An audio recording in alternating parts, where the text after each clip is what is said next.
Canadian government official is warning we may be on the verge of intergalactic war, saying, quote, the Bush administration has finally agreed to let the military build a forward base on the moon, which will put them in a better position to keep track of the comings and goings of visitors from space and to shoot at them if they so decide, end quote.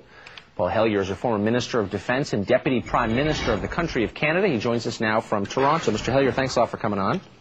Not at all. It's a pleasure. Now, you were the Minister of Defense of Canada when you occupied that position, I believe, under Prime Minister Lester Pearson. Did you come across any classified information that suggested UFOs were real? No, not really. We got regular reports that showed that some of them were, in fact, unidentified. Some of the sightings could not be explained as natural phenomenon, but nothing more than that. Well, as you know, there's been this debate for years over whether or not they are real. Most people don't think they are real, or most people at least are hesitant to say they believe they're real in public. What convinced you that they do in fact exist?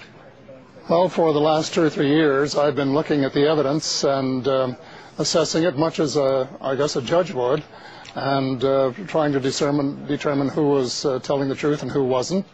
And I finally concluded, especially after reading a book called The Day After Roswell, written by Colonel Philip Corso, that unidentified flying objects are in fact real as the airplanes flying over your head, and that there has been a monumental cover-up for more than half a century. This is after, looking at a lot of evidence and trying to discern who was telling the truth and who wasn't. And I have concluded unequivocally that the people who claim that they have either seen UFOs or have seen classified documents about UFOs or have seen wreckage from the crash at Roswell on or about July the 4th of 1947 are the ones who are telling the truth.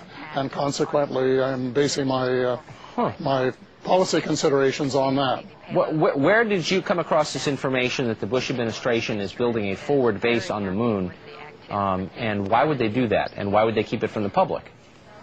Well, to answer your second question first, I don't know. That is the reason I'm raising the question. Right. Well, how do you that's an awfully specific claim. I haven't read it in the New York Times. Doesn't mean it's not true. Doesn't mean you're wrong. But I'm interested to know why you think that. Well, because this was forecast in Colonel Corso's book.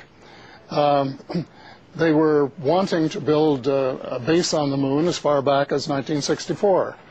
And General Arthur Trudeau, same name as one of my bosses, was very determined to build a forward base on the moon and prepared all of the specifications necessary for it and the blueprints and so on. Well, what is it? Pardon me, I don't mean to interrupt you, but doesn't this make sense? I mean, if in fact there are extraterrestrials and they're buzzing our planet, why wouldn't we want to take steps to defend ourselves from them should they turn hostile? Well, I think the critical question is whether or not they're hostile. You see, when the crash first occurred, General Nathan Twining in Roswell later became after that crash occurred, he declared that they were enemy alien. Now, there's no evidence that I have seen that would really convince me that they are in fact, enemy. And what I would like to know is whether that classification of enemy alien still exists or whether it doesn't, and if it exists, what the evidence is on which the United States government bases its conclusion. I think that's tremendously important. I think that's an entirely fair question. Now, finally, you laid out these views in September of this year at a speech at the University of Toronto, and according to the news report I have of the speech, your address, quote, ended with a standing ovation, and that implies, I think, that your views are commonplace in Canada. They're a minority view here, a distinct minority view. Do you think most Canadians believe that there is a forward base under construction on the moon and that aliens are buzzing the Earth? No, absolutely not. Most of them are skeptics. Most of them haven't spent much time researching the subject, and so I think the average here would be very similar to the average American. And I'm hoping that maybe we can persuade the Canadian Senate to hold hearings and listen to some of the 400 witnesses.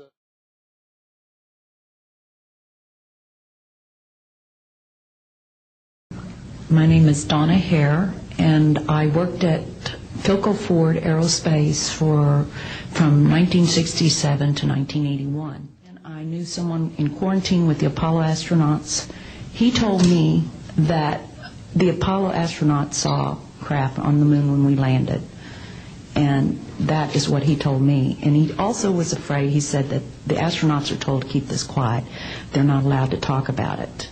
My name is Carl Wolf, and I was a precision electronics photographic repairman with a top secret crypto clearance in the United States Air Force. I was stationed at Langley Air Force Base in Virginia. In 1965, I was loaned to the Lunar Orbiter Project at NASA on Langley Field. They had problems with a piece of electronic equipment that was bottlenecking their production of photographs. I went to the facility, and when I walked into the facility, there were scientists from all over the world. I was stunned, actually, to see people at a NASA project from all over the world. It didn't make any sense to me initially.